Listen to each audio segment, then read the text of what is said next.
오늘은 일시적 1주택 비과세에 이어서 일시적으로 두 주택이 있는데 그 중에 하나의 주택을 팔 때 비과세 받는 그런 분들 있잖아요. 그분들이 그 집에 살아야 되는지 말아야 되는지 이 부분에 대해서 같이 한번 살펴보도록 하겠습니다. 실제 저한테 상담 받으신 분들 중에서 이 거주 요건을 잘못 알고 계셨던 분들이 있어서 제가 한번 만들어 봤습니다. 이 규정, 비과세를 받는 근거 규정은 소득세법 89조예요. 그 중에 하나로 열거되어 있는 거죠. 열거되어 있는 게 뭐였냐면 가장 대표적으로 1세대가 1주택을 보유하고 있는 경우에 근데 오늘 볼 거는 일시적으로 대체 취득한 거죠. 난 저기를 이사하려고 아니면 새로운 주택을 사고 싶어서 이렇게 2주택을 보유한 경우에도 비과세를 받을 수 있거든요. 이 가와 관련된 거는 지난 영상이 있으니까 그 부분을 참고하시면 좋을 것 같아요. 어쨌든 일시적으로 2주택을 갖는 그런 분들이 어떨 때 비과세를 받을 수 있는지가 나와 있는 그 규정이 바로 이거거든요. 그런데 이건 글이 너무 많으니까 제가 그림으로 보여드릴게요. 제가 첫 번째 주택을 샀습니다. 한 주택을 갖고 있었죠. 1년 지나고 나서 두 번째 주택을 산 거예요. 그리고 나서 이 첫 번째 집을 파는 거죠. 두 번째 주택을 사고 나서. 그러니까 저는 일시적으로 이 첫 번째 집과 두 번째 집을 같이 갖고 있겠죠. 이런 상황입니다. 이럴 때 뭐 그 규정에 따라서 이 첫 번째 집을 두 번째 집을 사고 나서 1년 안에 파냐, 2년 안에 파냐, 3년 안에 파냐. 오늘은 그 얘기를 하고 싶은 게 아니에요. 전 오로지 내가 이 첫 번째 집에 살아야 되나 말아야 되냐. 딱 이 부분만 보도록 하겠습니다. 두 번째 집도 사실 똑같은 거예요. 뭐라고 나와 있냐면은 신규 주택을 취득한 다음에 종전주택을 양도한 그런 경우인 거예요. 어떻게 하라고 돼 있죠? 신규 주택을 취득하고 종전주택을 양도하는 이 특례를 적용받을 수 있는 분들은 어떻게 특례를 받냐? 이걸로 특례를 받는 거예요. 제가 그래서 지난 시간 강의에서 이 부분만 했던 겁니다.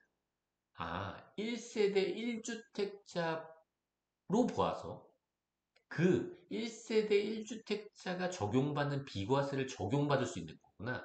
이 사람들도. 어? 왜 이렇게 말을 어렵게 하나 싶겠지만 이 규정과 완전히 똑같기 때문에 그런 거예요. 판단하는 기준이. 그래서 1세대 1주택자의 비과세 이 규정을 아주 명확히 알아야지 내가 거기 살아야 되는지 말아야 되는지를 알 수 있다는 거죠. 그리고 나서 이제 이 주택 있잖아요. 기존 주택을 얼마 만에 팔지. 그 대표적인 게 3년 이내인 거예요. 물론 그 세부 규정이 있지만 조정지역에서 조정지역으로, 비조정에서 조정으로, 조정에서 비조정으로, 비조정 이런 것들이 있지만 그거에 따라서 1년, 2년, 3년 규정이 다르게 적용되거든요. 이것도 시점에 따라 다릅니다. 오늘은 제가 뭐라 그랬죠? 거주요건만. 이건 절대 안 볼 거예요. 이 규정은 각자 한번 알아보시고요. 저는 이 첫 번째 집에 살아야 되는지 말아야 되는지 이 부분만 보도록 하겠습니다.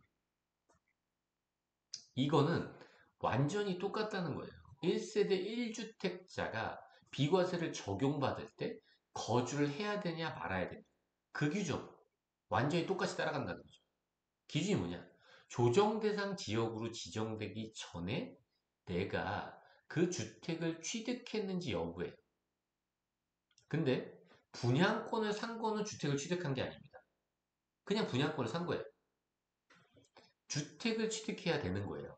만약에 분양권을 샀다 그러면 내가 그 분양권을 살 당시에 다른 주택이 없어야 됩니다.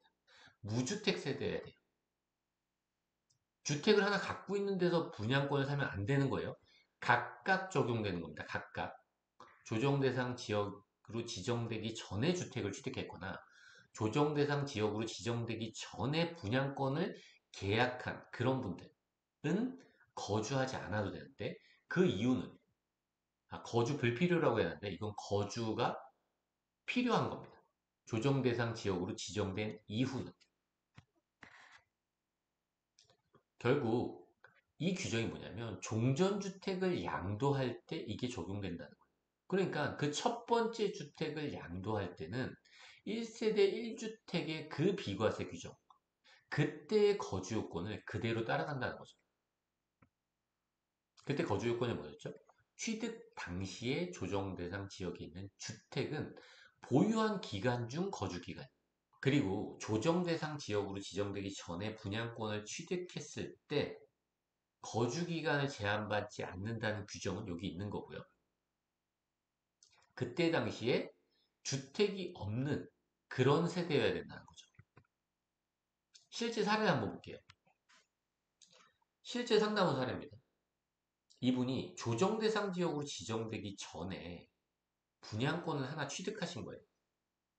근데 1년이 안 돼서 분양권을 또 취득하셨어요. 이분 분양권 취득의 기인에서 실제 그 주택을 취득한 분양권 취득이랑 주택 취득은 다른 겁니다. 분양권 취득 이걸 원인으로 실제 그 주택 취득은 조정 대상 지역으로 지정된 이유라고 하더라도 이분 어떻죠? 거주하지 않아도 됐었죠. 이분의 일시적 2주택 적용 여부는요. 분양권을 취득한 시점들이 아닙니다. 실제 주택을 취득할 때 그때부터 1년 뒤에 또 다른 분양권으로 주택을 취득한다면 일시적 2주택이 적용될 수 있는 분들이에요. 상당히 중요하죠. 잘못 알고 있더라고요. 이 분양권, 다른 분양권입니다, 지금. 이 분양권을 가지고 취득한 그 주택, 거주하지 않아도 되겠죠? 물론 요건이 적용된다는 전제하에요. 이 분양권 취득으로 1년 뒤에 새로운 주택을 취득하는 거죠.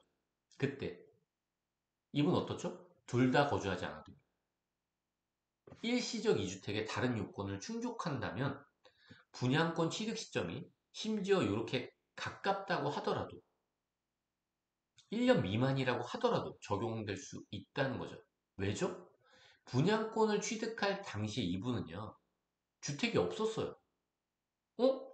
이 분양권을 취득할 때는 다른 분양권이 있었잖아 라고 할 수 있겠지만 그때 주택수는 아닙니다. 분양권이 주택은 아니잖아요. 물론 우리가 중과할 때 적용되긴 하지만 여기선 적용되지 않는 거. 이 분양권을 취득할 당시에 이 세대가 무주택으로 그런 세대라면 가능하다는 거죠. 거주하지 않아도 되는 거예요. 지금 주택을 취득했다고 하더라도 아까 그 규정 때문에. 그리고 마지막으로 최근에 이슈가 됐던 부분. 언제부터 보유한 거냐? 언제부터 거주 기간이 시작된 거냐?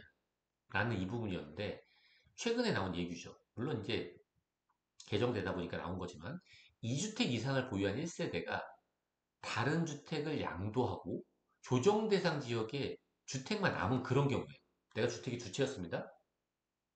한 주택을 팔았어요. 그래서 나머지 주택 비과세를 받으려면은 거주기간 최종 한 주택이 남은 날부터 새롭게 기산하라는 그런 얘기예요. 요즘에 사람들이 이걸 너무 강조하다 보니까 원칙을 잘 모르시는 분들이 많더라고요. 이게 원칙이 아니죠. 모든 사람한테 이게 다 적용되는 건가요? 그렇지 않죠. 우리가 저 말을 하는 그 근거 규정은 뭐냐면은 이거예요. 2주택 이상을 보유한 1세대가 1주택 이외의 주택을 모두 처분하면 나머지 주택을 팔고 나서 한 주택이 됐잖아요. 그때부터 기산한다는 의미거든요. 그럼 일시적인 2주택 적용되나요? 일시적. 이분들은 제외됩니다. 왜냐하면 그 규정에 뭐라고 나와 있냐면 55조. 저희가 본 게 55조거든요. 그거에 따라서 일시적으로 2주택자. 이분들은 제외예요. 이게 무슨 의미죠? 거주하지 않아도 된다는 의미. 이게 무슨 얘기냐면 21년 1월 1일 기준으로 주택이 두 채인 분들. 이분들도 거주하는 시작점 있죠? 그거는 내가 원래 취득한 그때로 본다는 거죠. 그 부분에 대한 얘기를 하고 싶었습니다. 이 얘기도 참고로 알고 계시면 좋을 것 같아요. 결국 21년 1월 1일 기준으로요. 주택이 한 채만 있는 분들 있죠. 그분들은 옛날에 주택이 많았든 일시적이었든 아니었든 딱 한 채만 있는 그런 분들, 실제로 양도세를 낸 분들이에요. 그런 분들도 21년 1월 1일 기준으로 만약에 한 채밖에 없다면 그 기산 시점, 거주한 아니면 보유한 그 기산 시점은 최초 취득일을 기준으로 합니다. 네, 오늘 여기까지 하도록 하겠습니다. 끝까지 들어주셔서 감사합니다.